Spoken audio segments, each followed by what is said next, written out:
to record this conversation. Thank you for being here. We're right at 9 o'clock. And Professor Bakar, Dr. Bakar was telling me that he has a dissertation defense at 10 o'clock. So we're going to proceed as efficiently as we can. And so thank you for joining us, all of you today. And I think we'll have a few more folks coming in as we converse. And so Professor Bakar, Dr. Bakar, we are so thankful that you have joined us today. It's quite thank you for having me. Privilege to be able to connect with you live. You know, I know this is not the most ideal time. Without going into too much detail, Professor Bakar, you are an associate professor of in the Department of Language and Education Humanities at Universiti Putra. And one of the things that we do want to say is that your university has been ranked #2 in Malaysia. So congratulations. Yeah, thank you very much for that. It is ranked #2, and we're very proud of that. But I think, you know, what's more important is I'm actually grateful that you have invited me to attend this webinar to just talk and share what I have to share with you. And I hope to learn from you as well. Thank you so much. Well, we're thrilled to have you. And so I think we'll go straight away, because I think one of the things that folks are interested in is the focus on research that that you have put together. And this webinar is celebrating teacher educators around the globe, their research and practice. And so we want to kind of listen and understand and learn about all the things that you've observed, that you've uncovered through your research. And your research is on Malaysian teachers' conceptions and use of digital technology in English writing instruction. And so it's a very timely topic. And so we want to ask a little bit more, but before we start, Malaysia is one of the most wired countries in Southeast Asia. How does that impact your work as a professor involved in language and literacy? What does that mean for you as a professor? Okay, thank you very much, Prof. Faridah. I think we can just, drop the professor. You can just call me Bakar, no problem. Okay, all right. Right. So when you talk about technology, Malaysia is one of the countries in Southeast Asia that really focuses on the use of technology. But that being said, I have to give you a premise of what Malaysia is and how Malaysia is contextualized, right? Malaysia is actually quite a small country. So by comparison, it's actually just the size of Michigan, both the peninsular and upper peninsular Michigan. So it's quite a small country. And it's just gained its independence for like 63 years old. So it's like 63 years old because we were, before this colonized by the Dutch and then the Portuguese and then the British, occupied by the Japanese during the World War II, and then the British again. And then there was some, movements of communism over here, which we fought and we won. So it's quite a young country, 63 years old, basically. That being said, it has the journey of Malaysia is, in terms of this improvement, advancement in economy and technology and so on and so forth, it's quite astonishing. But that being said, though, there are some places in Malaysia which we don't have a very good access, very good training, very good facilities when it comes to technology. So when you talk about like big cities like Kuala Lumpur, Putrajaya, people know these places, you do have good access to technology. They're quite wired. The people are very advanced in terms of like using technology. They can speak 3-4 languages, and sometimes English is the first language, not the second language. But you also have some places where especially in rural parts of Malaysia, the socio-economic status is very, very poor. People don't speak English at all. They're considered it's considered as a foreign language over there. They might not even speak Malay language. They speak their own native ethnic language. So access over there is quite poor. Technology is also not very, very good. But the idea, the reach of the benefits and affordances of technology, it reaches all over Malaysia. We know there's technology, we know it's really good, but sometimes the access is not so good. So this has impacted me in a way that, when I teach my students, when I supervise my students, when I do research in language and literacy, especially English and language in Malaysia, I have to consider all these things, the technology affordances, as well as the limitations and constraints, the access that we have, as well the access that we don't have in certain places, the notion of people having this idea of being really proficient, being a digital native, as opposed to being a digital immigrant, because of this disparity between the access of the age level of the training and because of the financial circumstances that they have. So I try to balance things out. It's not have always been successful. I think we all know this, but it's fun. It's fun to talk about them because you talk about hopes and aspirations and potentials, and also you talk about problems that you can actually and need to solve. So that's where I'm going, and I try to negotiate myself through that.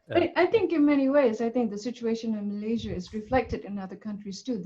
There's an inequity in access, inequity in terms of what people have in their classrooms.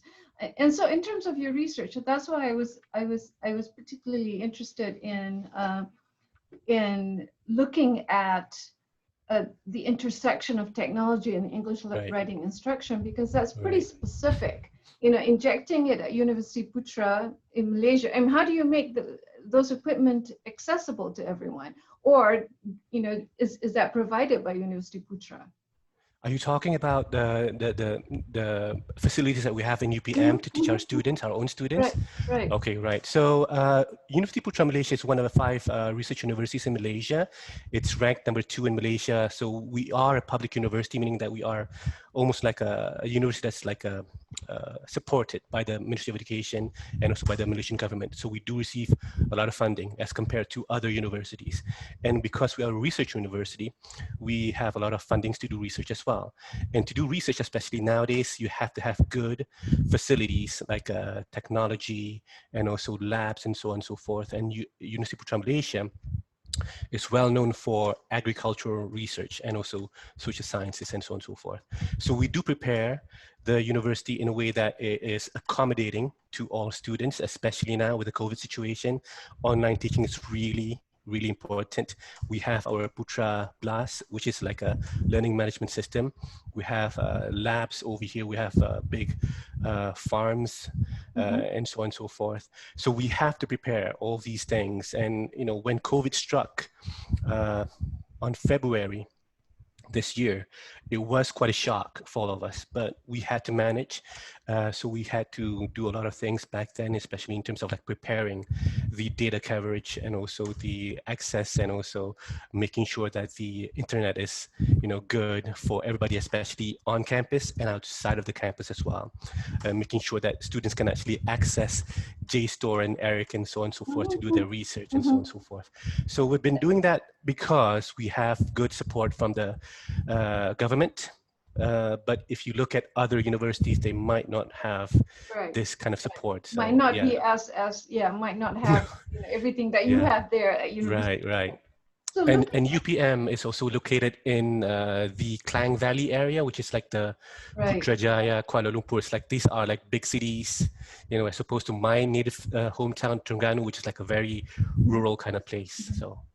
Yeah, I thought so. Let's go into your research and your inquiry. I mean, what started this research for you? I mean, what was the problem that you saw in this research? This Malaysian teachers' conceptions and the use of digital technology. Were they not using technology? Was their pedagogy not where it should be? So what started this inquiry? Okay, right. That's a very good question.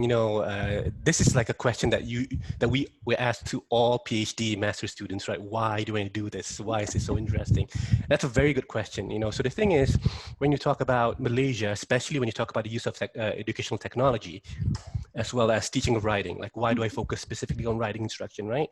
So in Malaysia, there's always this push to increase the standard of the English language. They always use that word, the standard of the English language in Malaysia. I think Prof. Faridah knows about this. So they always compare between how we're learning now and our proficiency level, especially in terms of English as a second language, as opposed to how it was then during the British colonization or during the 1950s and 40s and so on and so forth.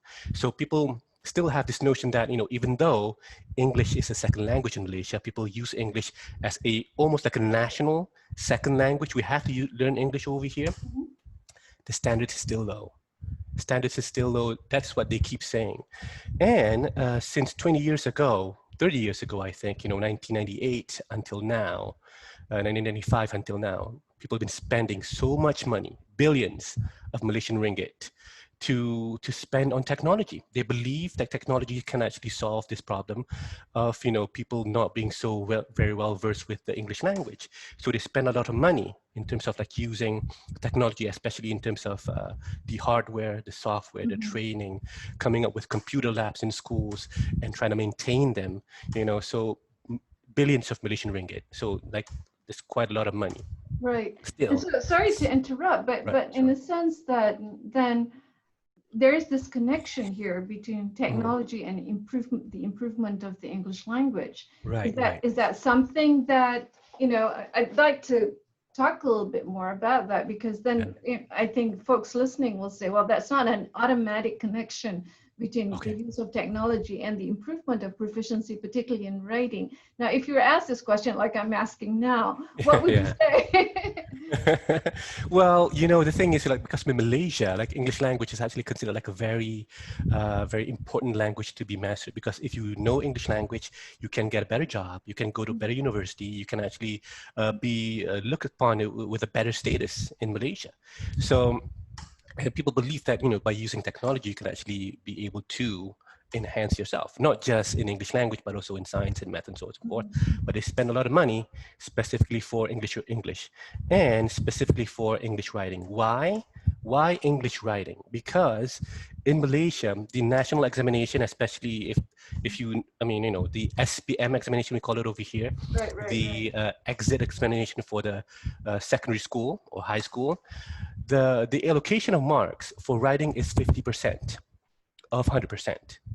So you have reading comprehension, you have grammar, vocabulary, and 50% for writing. And we also have, like, you know, speaking, listening, like, you know, oral examination, we call them over here. 50% is quite high. It makes or breaks you. So people use a lot of technology to try to teach these students to be able to speak well and listen well and learn about grammar, and especially to learn how to write. Okay, so because writing is such a high stakes thing over here. That being said, though, even for 20 years, still they say, oh, it's not really up to standard yet. So this voices, these dull voices, they're saying that we're not really up to standard yet, made me think about, okay, so why are we spending so much, and why is it not working, and what does teachers have to say about this? Because most of the research we're focusing on, you know, the benefits of technology, you know, experimental research and surveys, and saying that teachers are ready and willing to use it, and found ease of use and ease of usefulness and so on and so forth. But, you know, there's not a lot of voices from the teachers. That's why I try to do things with a qualitative approach. And instead so what of you're just saying is that you wanted to listen to the teachers to see why they're doing technology, whether technology is working for them or not. Exactly. And you're trying to describe the pattern. So you're not really making the connection. You're not really saying technology causes better writing or better teaching. So what your research is doing is just looking at what the teachers think technology is doing. Is that am I representing you correctly there? Right, you're very, yes, that's very, very right. That's why when I did my research and I found it's not just positive, it's also negative as well. That's why I came up with this Weber conundrum, because as you gain something, you also lose some grounds as well. So I found out that they do have good perceptions of the use of technology, and sometimes they might use it successfully, but sometimes they also use it unsuccessfully as well, and they also have some reservations and limitations, fears of using technology, and lack of motivation and so on and so forth. I mean, I think that just it sort of invites the question as you know, one of the things that you say that the teachers demonstrated that at times it was useful to teach writing, but in your research, did it alter anything in terms of their teaching? I mean, when they say it's working, I mean, what's working? How has it altered their teaching or their pedagogy, or what has it done in terms of, you know, for them technically? I mean, how has it shaped their pedagogy, writing? Right. So to give you some context to my research, it was done like 2013, 2011 actually. I collected the data 2011, and then 2012, I wrote up the research. 2013, I defended my dissertation. So 10 years ago, or 9 years ago, you know, technology was used in schools, but the teachers' perceptions of the use of technology widely in school is still quite faint. It's not as pronounced as now. Now with the COVID, everybody's online, and now it's very, very different. But then people have reservations, and also like, you know, they have like fears, also hopes as well. So they were trying to like really go into a relationship with technology. You know, they see their students like really amped up when using technology. They want to use that as well. And when they try to use it, because they lack training, sometimes they fail, but sometimes when they work with their students, they find success in using technology. So this has actually shaped them in terms of, you know, having these fears shifting into like hopes, and sometimes fear again, and sometimes hope and expectation again. So it made them quite uncertain, but still quite hopeful. It's changed their teaching also, especially with what they were required to do. So in Malaysia, they are, sorry to say, and I think this happens in the States as well, they focus on examination. Everything's just focused on examination. So when they were trying to teach using technology to make it fun and engaging, sometimes it works, sometimes it doesn't work. But when they try to teach, using technology for examination purposes, because they have to do it, because they have to do that, most of the time it actually works. So they've been doing that from then until now. So now technology is being used also for examination as well. So what do they use it? What do they use it for? I mean, when you teach writing, I mean, one of the things that you didn't mention, I think, is the idea of process writing, right? In terms of teaching writing. And so if you're trying to explain to the audience who's not who has not been in a Malaysian classroom or has not observed a Malaysian classroom, what are these teachers that you interviewed? What are they using for? If it's a process writing approach, you know, what are the steps that they're taking to use technology? Or if it's not a process approach, what is it that they're using? Because I think the focus here that we want to get away from is whether or not they use or do not use technology. I think what would be the more interesting question, and I think what your research does show is where is what's happening with technology in the classroom. You know, it's not the question of use or not use, but what's happening with writing instruction when technology mediates.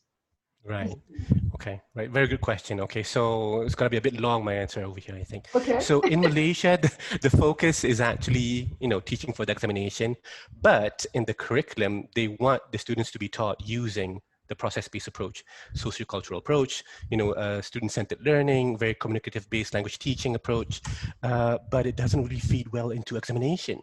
If you teach them how to write through using process-based approach, it doesn't really work well for examination, because students in Malaysia, they focus on English as a second language. They need to have practice and practice and practice, drilling, rote learning.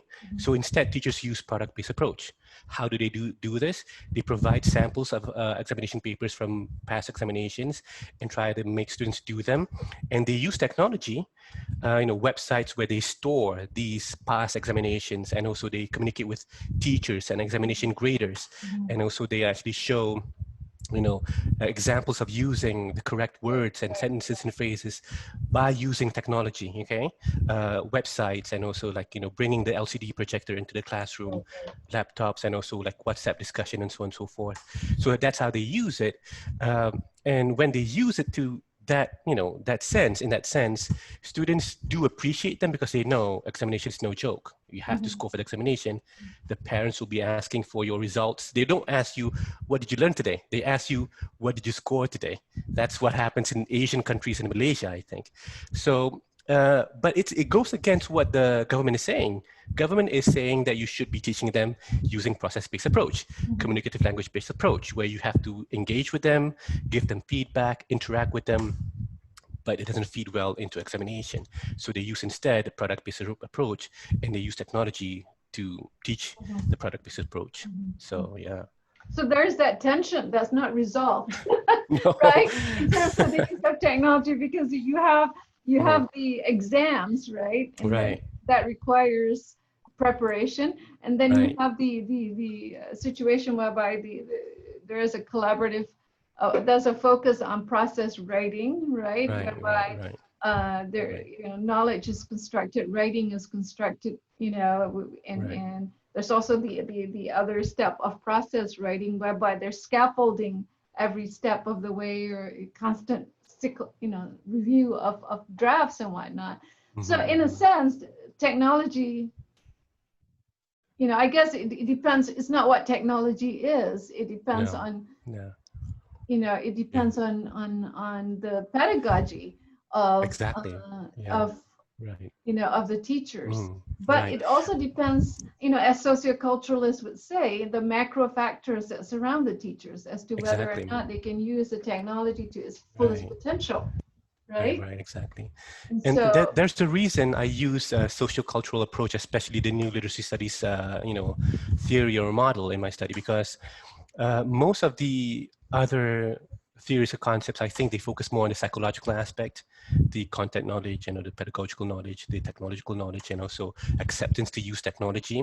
But these theories and also models, I think sometimes they might forget the sociocultural, sociological factors to teachers teaching. It's not just pedagogy. It's not just content knowledge. Sometimes it's what surrounds your teaching, the expectations from the parents, from the schools, from the students, from yourself, and also how they view English language and how they view technology, whether they have access to it or not. So all these things actually feed into how they teach as well. So most of these teachers, they are taught in the university or teacher education institutions to be teaching according to the curriculum and the syllabus, and to make things fun and engaging, and use technology to make things, like a self-discovery kind of way for the students. But when they go to school, access is limited. They have to teach according to examination. And then, that's the culture in school. If you don't score well for the examination, the school will be held accountable. Less budgets will be given, and school will not be popular among parents. So there's a lot of these things that needs to be considered as well. So, but that being said, I want to say though, some teachers are able to teach according to the curriculum, focus on examination, but at the same time make it fun and engaging for the students. And these are the teachers that we want to focus on, like, making or developing for the future teachers. Right. That's still a question I can't answer. So yeah. Yeah, I think the fun and engaging part is I think the engagement part is probably where, is probably what your research is trying to aim at, right? I mean, the engagement, not just of engagement of everybody in the writing process, including peers. And so in a sense, you have this wonderful web of conundrums chart that you created. And I just want to share with everybody what that looks like. And can you explain a little bit what that is trying to do in terms of understanding your writing? The use of technology in your context? Sure. I was trying to be smart when I was doing this, because when you talk about technology, you talk about binaries, right? And the web, the World Wide Web, it is a web. It's something that you have to really be careful when you are actually like walking or threading this web. There's so many benefits or affordances you can actually get if you manage to walk on this Oops. Due to some problems with access. Oh. Yeah, the connection was halted a little bit. Yeah, so I'll show the screen again. Okay, no problem. Okay. So as I was saying, so I was trying to be smart when I was doing this. And then, the web itself is a web, right? So that's why I use the word web of conundrums. And when you talk about the use of technology, it's actually, it's quite analogical to the binary of technology. You have ones and zeros, and this is what I see also happens in Malaysian schools, especially when you use technology to teach English, particularly English language writing. So you have affordances and you have constraints. You have the benefits of using technology, but you might also have constraints in terms of technicalities or the compromise that you have from technology. You might have access to technology if you have a good amenities to at your school, good laboratory, good internet connection. You might be able to use technology. You might be able to explore technology by yourself, on your own. But if your school don't have these technology, you might actually be lagging behind. At the same time, you might have some teachers who might have good knowledge about how to use these technology, and they have access to it, that they can actually use it very, very well, which might actually make them almost like a digital native.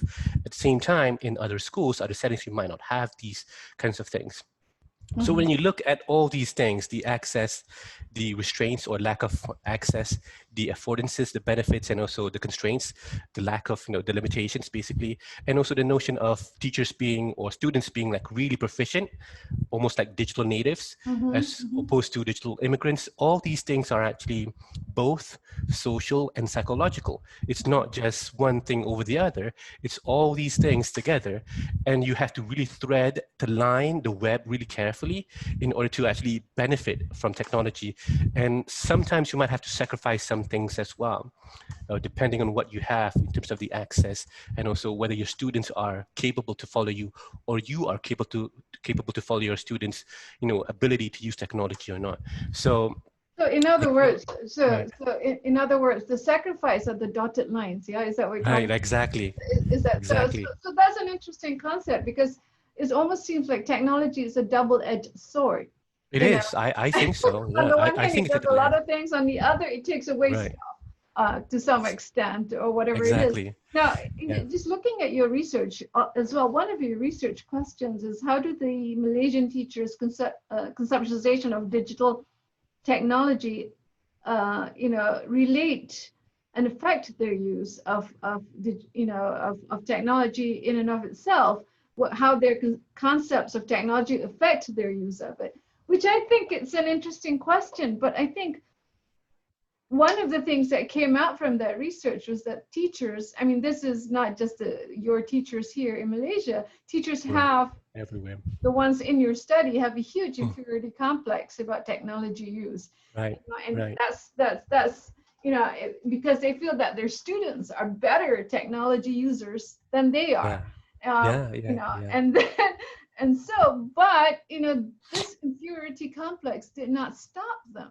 What stops them, what they find most challenging, is classroom management, right, and students rebelling against English language writing, right, exactly, which I thought was interesting, because it is. Have this inferiority complex. That's not the challenge. The challenge is that students don't want to write.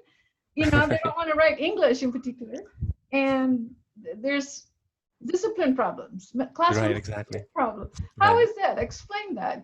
It's so it's so interesting. When I was doing my observation, the teachers would try to bring them into the computer lab where they can actually use the computer, and the students were so excited. We're so excited because, we're going to be using computer. I'll be able to do this and that. They were hoping, the students in it were hoping inside their minds that they'll be actually be doing some playing of games and things and like that. So the attraction of the computers and also like the technology was really good to attract them into the lesson. So they were attracted, but after 5 minutes and the teachers tell them, okay, today we'll be doing, some research so that you can actually write your paper better.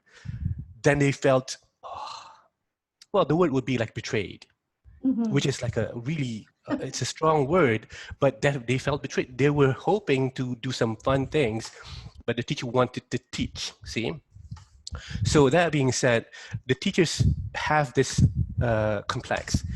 They they themselves can actually use technology for their personal life. They can do online shopping, banking, they can actually do some side business on Facebook, you know, so, and they can do many things using technology, but in the context of teaching, they don't have the right or the enough training to actually engage the students to make technology like really engaging for learning. They know how to use it for social purposes, but not really for education. And these teachers, they have like 5, 10, 15 years of experiences and in-service training. So it's quite daunting to see that all of them, well, only 3 of them, you know, have these similar problems. But I have to premise this happens like 10 years ago, 9 years ago. Now with the COVID, I'm happy to say teachers are actually doing things by themselves. They're exploring things by themselves. They're learning things by themselves. They have connection of people to work with, and so on and so forth. That was not even the problem 10 years ago. Right. You know, even though they were afraid of it, but Right. that's not their concern. Their concern is classroom management, their classroom. Right, exactly. You know, getting students to write. I mean, right, exactly. Because the students didn't like it. Even no. with technology. No. You know, so yeah. that was an interesting situation. It is. You know, I would think that the teachers fearing technology would stop them in their tracks, but that's not it. And no. Yeah, but the thing is, you know, you have to think about the students as well, because students associate technology usually with fun, interesting, engaging things, and you can actually do that sometimes even with learning grammar, you know, or spelling, vocabulary, whatever, right? But when they think about writing, you know, like I said before, writing is 50% in the final examination. National examination is like high stakes things. So when you like try to mix fire and ice at the same time, it doesn't really mix. They have this fear of examination, and they have this like hopeful or, you know, fun concept of technology, and try to mix it together. Sometimes they feel like, oh, I don't want to associate danger with fun, or like, you know, high stakes with, you know, engaging. So they were having that kind of problem. But I have to say also, if you remember Madam Wong or Madam Wan, she was actually able to do things. She was teaching to the examination and do some engaging things, and the students were actually able to actually learn from her. So it depends on the teachers as well. You know, some teachers, good ones, they go over and beyond. Some other teachers, they just wait. I don't have any training. You know, sometimes you might have to find your own, like, you know, you have to seek your own knowledge sometimes. You know, you can't just wait for training to happen. You know what I'm saying? So, yeah, so in essence, I think what you just said is what we've often said here. The magic is still in the teacher, not technology. exactly. But, you know, I think one of the things that I think might emerge as you know, I think in terms of the article that you wrote with a few others, one of the sense that's emerging from that article is the idea, for instance, that technology, you know, the concept of technology as a means of self-expression in writing.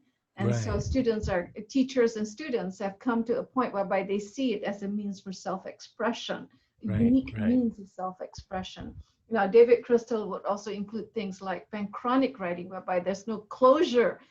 Technology, you know, like Wikipedia, again, grow and grow. And so this is, are you seeing some more of those patterns emerging in terms, now that, you know, that research is over, but what's the latest? What are the things that you're saying, like, you know, what we've talked about, the idea of technology mediating, leading to panchronic writing, whereby there's no boundaries, you know, people can continue to the versioning, doing different versions of their writing as a form of self-expression, as a form of translanguaging, for instance. Do you see, what can you say at this point in time, 10 years later? What are you seeing? Oh, yeah, like now, like technology is so, it's magical. It's also quite scary at the same time.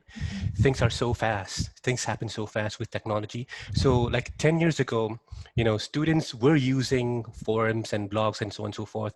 They were writing then. Teachers also were writing in blogs and forums and so on and so forth, like social networking site. But now, everybody's using it. And when you talk about writing, especially for Malaysian students, you know, they're writing fan fiction, online fan fiction. They're writing travel blogs. They're coming up with their own vlogs. They're coming up with videos, and also they come up with scripts. They write and share with other people online. And when you look at how the students are using technology to enhance their own writing, informally speaking, not in a classroom, it's really, really exciting to see that. That being said, you know, when you look at teachers also, many teachers, if not all, I mean, not all teachers, but many of them are actually doing this as well. They are sharing their knowledge and like learning materials, teaching materials online. They're sharing with students. They're doing their own YouTube videos. They can be quite engaging. This within like 9 years of time span, you know, so it's so interesting and magical to see how this is like really progressing in that sense.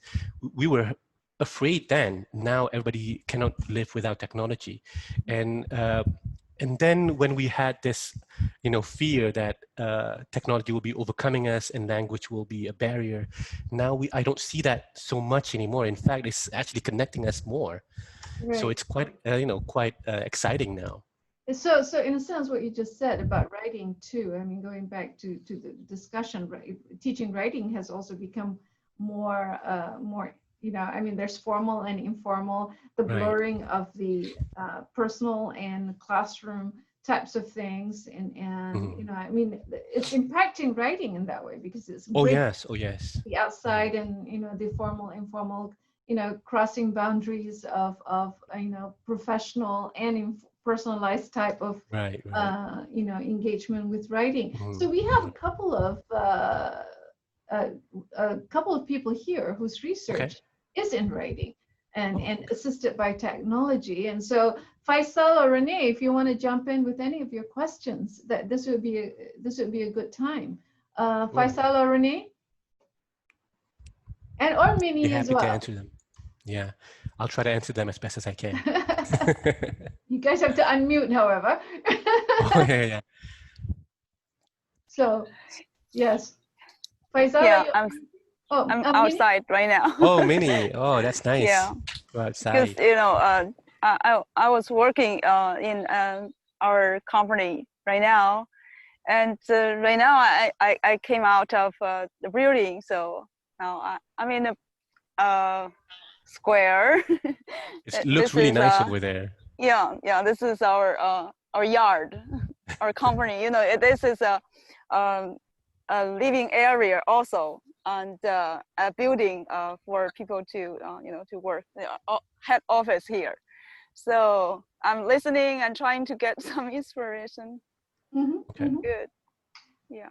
So Minnie, do you have any questions about, you know, how is technology incorporated in writing? Is that something that you do in yeah, in fact, I was, you know, I have been educating myself, trying to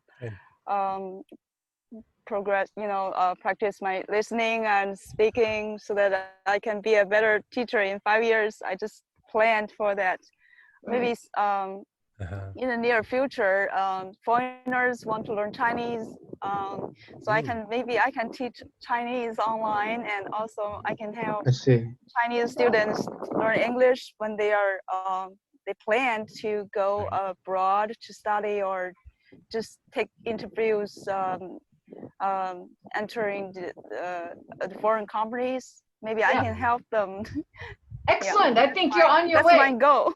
Yeah, I think you're on your way. I'm on the way. Yeah, you're on your way, Minnie.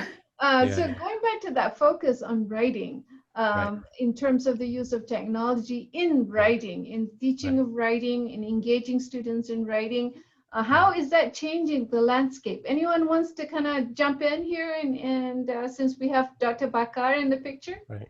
Faisal or Renee, Minnie. Yeah. I was, oh, sorry. Go ahead, Renee. Go ahead, Faisal. Next question. Oh, I was just. Back to you, Minnie. You were, Dr. Bakar was talking about how the technology is really like sort of like the usage knowledge is really booming now in the Malaysian classroom, especially since the pandemic. I think this pandemic really has forced all the authorities in education to really like force the use of technology, and it's a lot of issues. I just want to try to relate this and I don't know what's the case in Malaysia, but like in the context of Indonesia, I'm from Indonesia, so it's students in grade levels that they're really struggling Right. with this online learning, Right. and issues with we see a lot of news coverage about students have to climb the trees just to get the signal for their cell phone to access the material and things like that. Right, It's really, and they have to go up to the mountains when they're in Right. rural areas. I We was have the just same thing in wondering Malaysia that, as well. Yeah. what's the cases like in Malaysia? I mean, Oh yeah. I mean, yeah. Like I said before, so when you talk about Malaysia being wired, it is one of the most wired countries in Southeast Asia. But this only happens mostly in like big cities like Kuala Lumpur, Putrajaya. If you go to Sabah, if you go to Sarawak, if you go to Terengganu, to my place, people still, are suffering from lack of access of technology.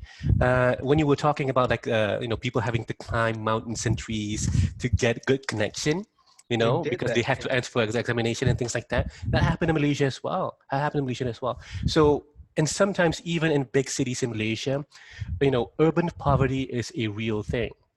You have parents who are working in like factories or 7-Eleven or like attending gas pumps and things like that, and they have kids, and they only have like one smartphone or two smartphones, one for the dad, one for the mom, right? But the kids have to learn from home due to the COVID, and there's only like one or two smartphones. And the smartphones, they have to actually use it to actually go to work, and also like, they have to actually use it to indicate they're actually not like, they're healthy, they're not affected by the COVID or whatever.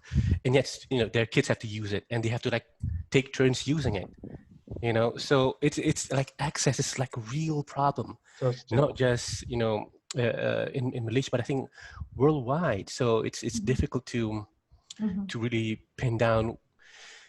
It's a big problem. So it's happening. It's unequal accessibility. Right, exactly. And I think one of the connections that I see between your research and Faisal's research is that, a lot of professional development for teachers is via technology, via Facebook. Right.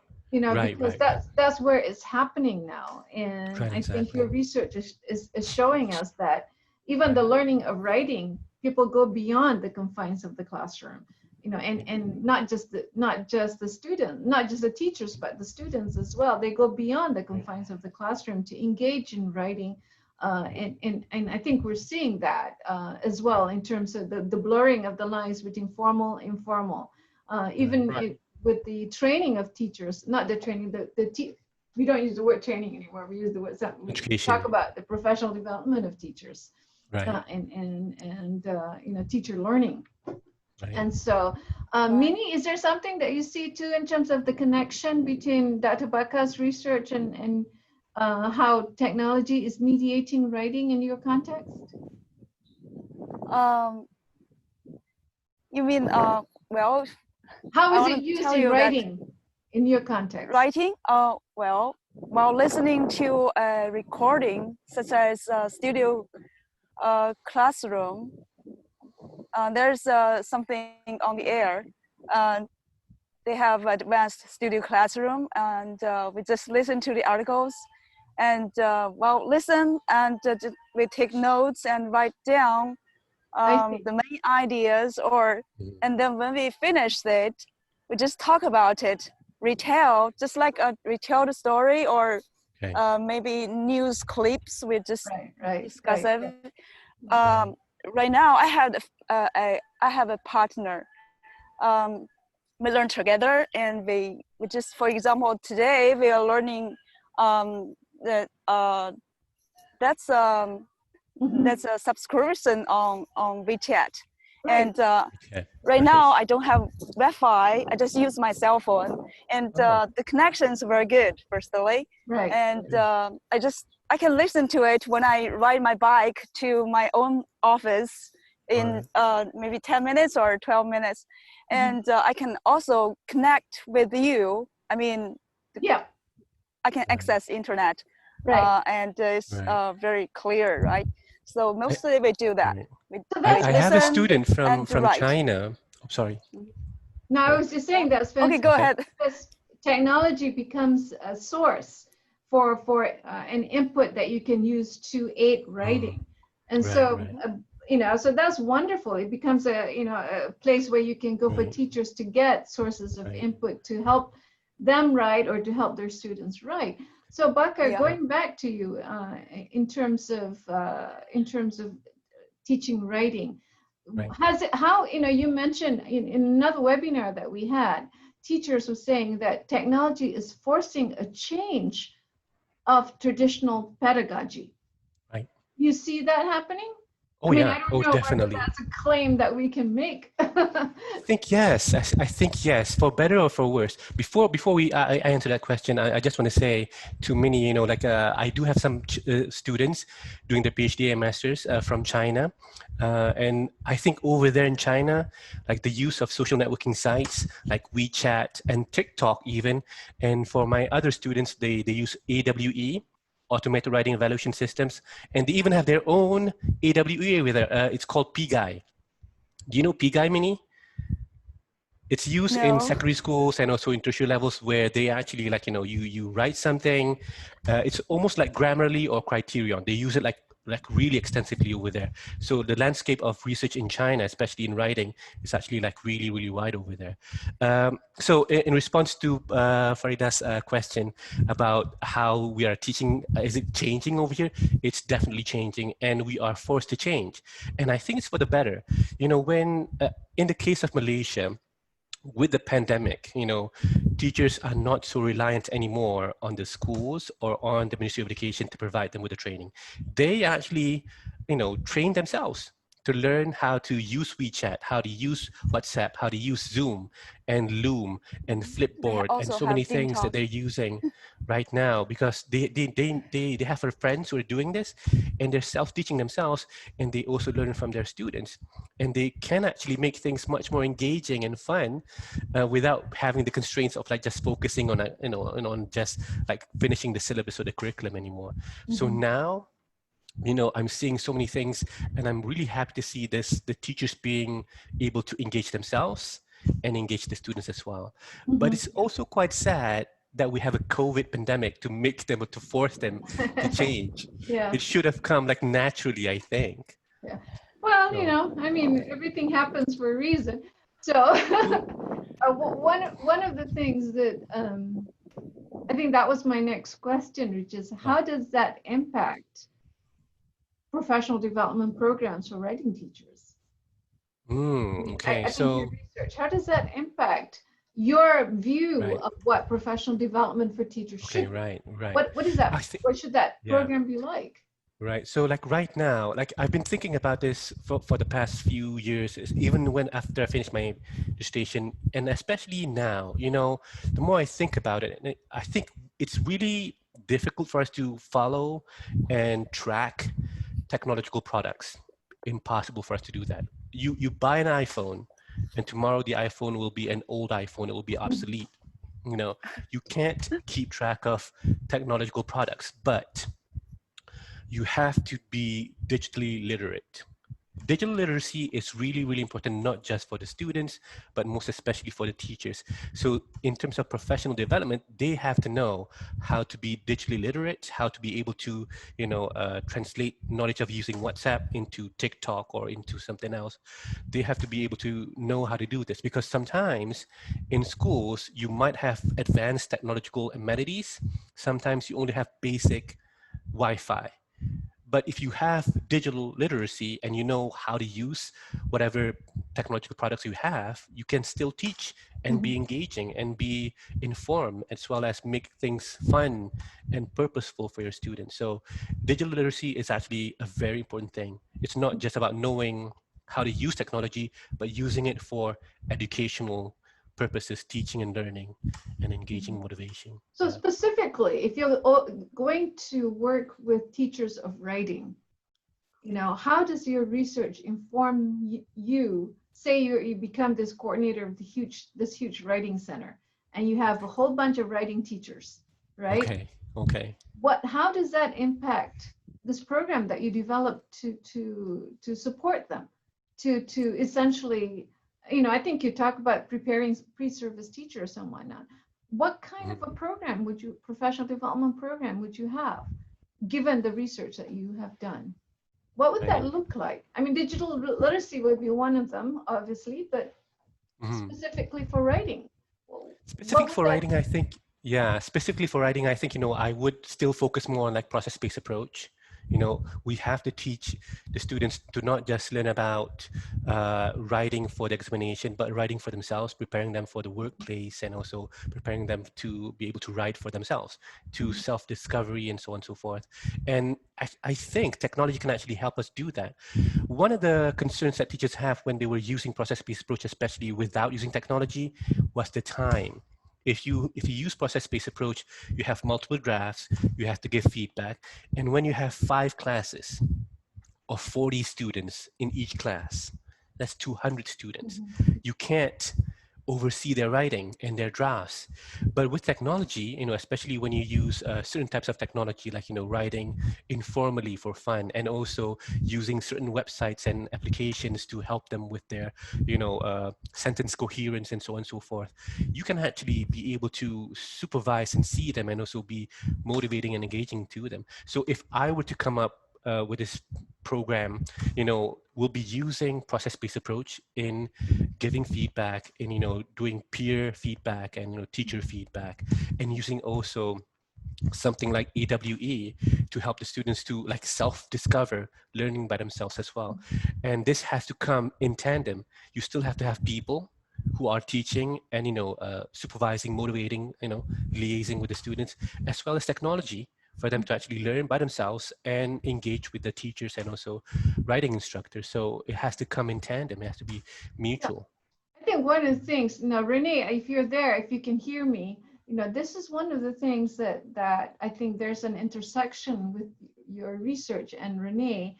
If she's there, I see her name, but I don't know where she's there or not. But one of the things that she does is she looks at how writing has made collaboration, peer-to-peer, teacher-to-peer collaboration, a necessity, not a necessity, a means to write. And so, so when we think about writing in the past, we always think about it as an individual enterprise, but with technology mediating, it has, it's demanded collaboration. Renee, if you're there, join in. Hi, sorry, I didn't turn on my video because I'm not presentable right now. A little bit messy here. I joined late, so I missed the first 10 minutes. So I was actually wondering,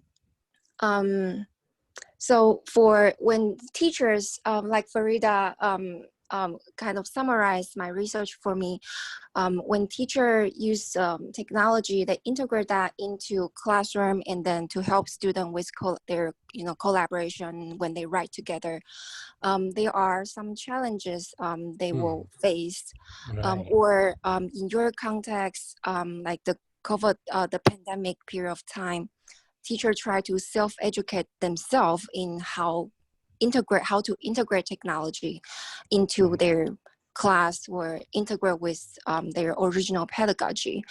So I was wondering, what have you perceived as some major challenges teachers have faced when they self-educate themselves with the technology integration, and maybe how they have dealt with that, in what way? Okay, right. So I can speak in the context of Malaysia. In Malaysia, when teachers try to teach themselves or learn by themselves about the use of that technology, usually in the beginning they have problems, even like turning on the computer or working the webcam or something like that. But once they get past that, they know how to actually communicate with their friends, and they usually have this network of colleagues and friends and peers to help them out. They share and share and share. So But that being said, like the teachers themselves, especially in terms of teaching themselves, they don't really have a problem, because once they get past, you know, using WhatsApp for their personal use to using WhatsApp for learning, once they are able to traverse between that, they are able to, like, you know, slowly gain more confidence and motivation to use technology in teaching, you know, writing or reading or whatever. But there are still some cultural complexities.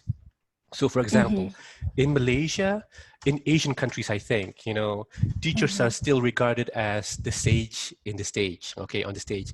So everything must come from the teacher. So when the teacher asks the students to give something or collaborate or say something, students become shy and not able to do that.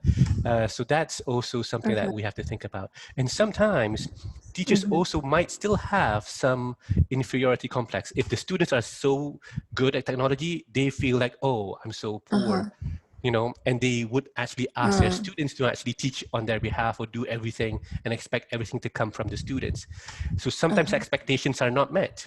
You might be thinking your students can do like professional video editing. They might, but not all of them, you know. So that expectations need to be managed, I think, sometimes. So the cultural and also the expectation, you know, has to be managed. In terms of the self-learning, that takes care of itself once you are forced into the situation, you know. Then in Malaysia, then they were forced to go to training by Ministry of Education Malaysia, and sometimes they like it, sometimes they don't like it, and when they come back, they're not really able to use whatever they learned from the training. But when they train themselves, when they learn by themselves, they can actually use it. They might find enjoyment from using it. So actually, that's for the better, I think. Yeah, it's a very interesting pattern, wouldn't you say, Renee? That, you know, currently teachers are taking what they know in their personal life into their professional life, and not the other way around, which is sort of an interesting, interesting development, I would say. You know, something's right about there. If I can try to relate to, I mean, we were talking about how this technology, you know, really forces teachers to self-educate themselves and things. I see the context here sort of like relate to my own research, and because I'm working with teachers, teacher educator, working on professional, I mean, pursuing professional development.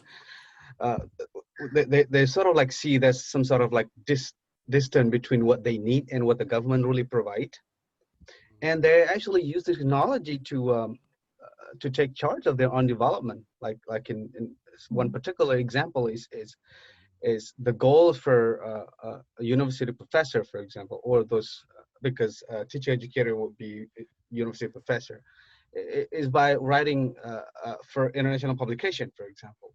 So they really use this Facebook and meet together online, you know, so that with minimal time and temporal and spatial constraint, they use this. I mean, they don't wait for people to tell them what to do. They just do it. They just take charge and collaborate. The key is collaborate. This goes back to Faridah's point, I think, you know, it's still the teacher making the differences, I think, right?